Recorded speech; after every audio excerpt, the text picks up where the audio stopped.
Kakalipat lang namin mag-iina sa inupahan naming bahay dito sa probinsya. At malaking adjustment sa aming magkapatid dahil sanay kami sa ingay ng syudad. Mga naglalakihang gusali, bosina ng mga sasakyan, at mga taong tila langgam na nagmamadali sa kanilang pupuntahan. Dito sa probinsya, tahimik lang, sariwa ang hangin, at magkakalayo ang mga bahay. Kaya meron kaming privacy at malayang malaya kami sa mga marites.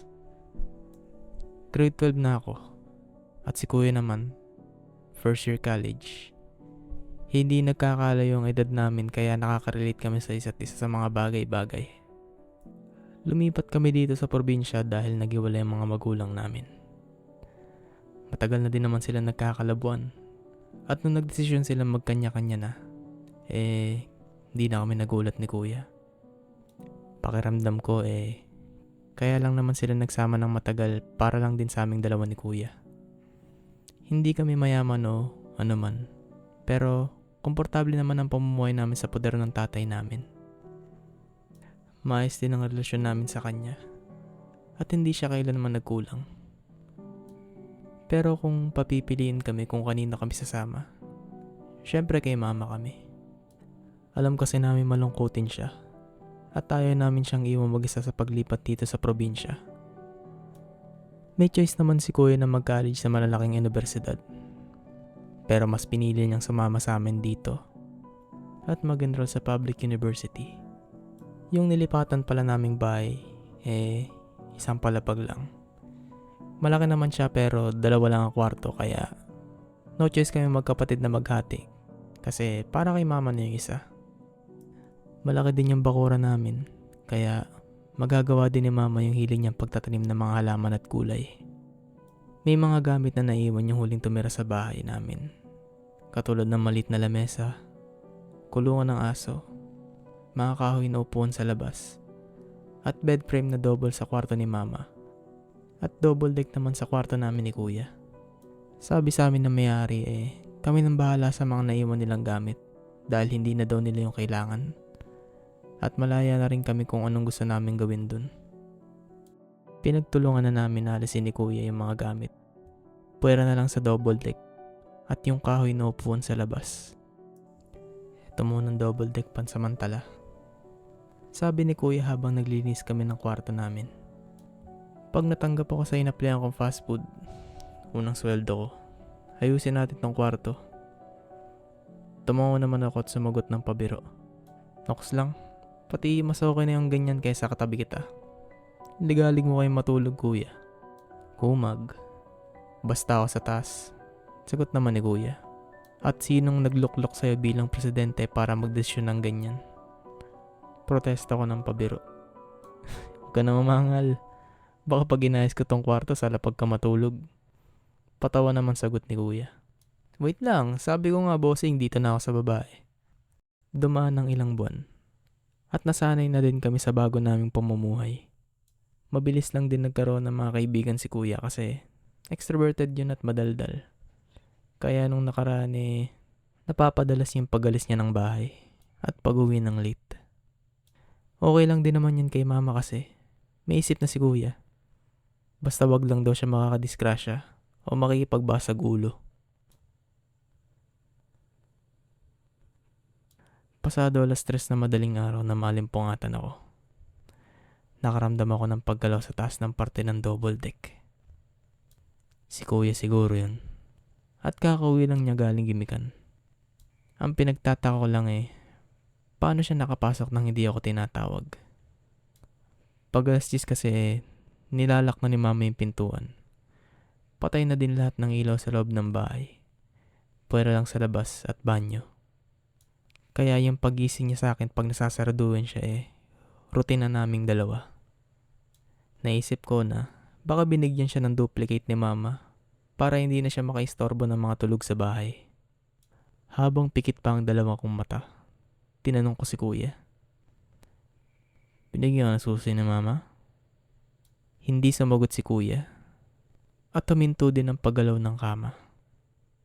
Lasing siguro to o ayaw magpahalata. Sabi ko na lang sa isip ko at tinuloy ang pagtulog ko. Maya-maya lang may narinig na naman akong tunog. Parang kinukot-kot ang tela o foam ng kama sa taas. Nagising na naman ang diwa ko. Dinilat ko ang isa kong mata at sinabi na, "Ano ba yan kuya? Anong oras na?" Sinabi ko at halata sa tono ko ang inis. "Magpatulog ka naman." Nagtalokbong na lang ako ng kumot at pinuwesto ang ulo ko kaharap ng pader. Hindi ulit sumagot si kuya. Pero tumigil muli ang ingay na nagmumula sa taas. Dumaan ng ilang minuto may narinig na naman akong ingay. Ngayon naman parang kinukot-kot o kinakalmot yung pader. Sa pagkakataon na to medyo natakot na ako. Kung binibiro man ako ng kapatid ko sa gantong oras, hindi ako natutuwa. At kung biro nga yung ginagawa niya, effective sa akin kasi kinakabahan ako. Inalis ko ang talokbong ko at minulot ang mga mata ko. Sinipa ko yung taas na parte ng double deck para na din itago ang takot ko. "Ano bang trip mo kuya?" Biglang naputol yung sasabihin ko nang biglang may lumawit na ulo mula sa taas na bahagi at dumungo sa baba ng double deck. Hindi ko masyado maninag dahil walang kailaw-ilaw. Pero alam kong nagkakatitigan kami sa mata at alam ko ring nakangiti siya. Ilang segundo din kami nagkatitigan. Wala din ako masabi dahil takot na lang din ang nararamdaman ko. Kaya nang bumalik ako sa sarili ko, sinabi ko na lang habang hindi pinapahalata ang inig sa boses ko, Bahala ka na sa buhay mo." Sabay talokbong ko sa kumot at tinabunan ko din ang uno ng ulo ko. Sobrang lakas ng dabog ng dibdib ko. Hindi ko na din alam kung anong oras ako nakatulog. Gumising ako mag-alas 8 na ng umaga. Tumayo agad ako at tinignan ko ang taas na bahagi ng double deck. Nakita ko si kuya na nakahiga at tulog pa. Hinampas ko ng palad ko yung ulo niya nang hindi kalakasan para na rin makaganti sa ginawa niya ng madaling araw. "Lakas ng trip mo no?" Gumalaw lang siya ng kaunti pero hindi siya nagising. Dumiretso ako sa kusina para maghilamos at para na din magkape. Nakipagkwentuhan na din ako kay mama. "Pagsabihin mo nga yan si kuya ma. Anong oras na lagi umuwi? Nakakaistorbo," sabi ko habang humihigop ng kape. "Ayun, nasermonan ko nga." "Aba, may araw na nung umuwi tugon ni mama. Nagtaka ako. May araw na? Madalim pa nun nung umuwi si kuya. Makikita ko naman sa bintana kung may araw na, di ba?" "Anong oras ba nakauwi si kuya?" tanong ko kay mama. "Aba, mag-aalas 6 na. May dala-dala pang pandesal. Kala niya makakalusot siya sa akin." Kung alas 6 na ng umaga nakauwi si kuya,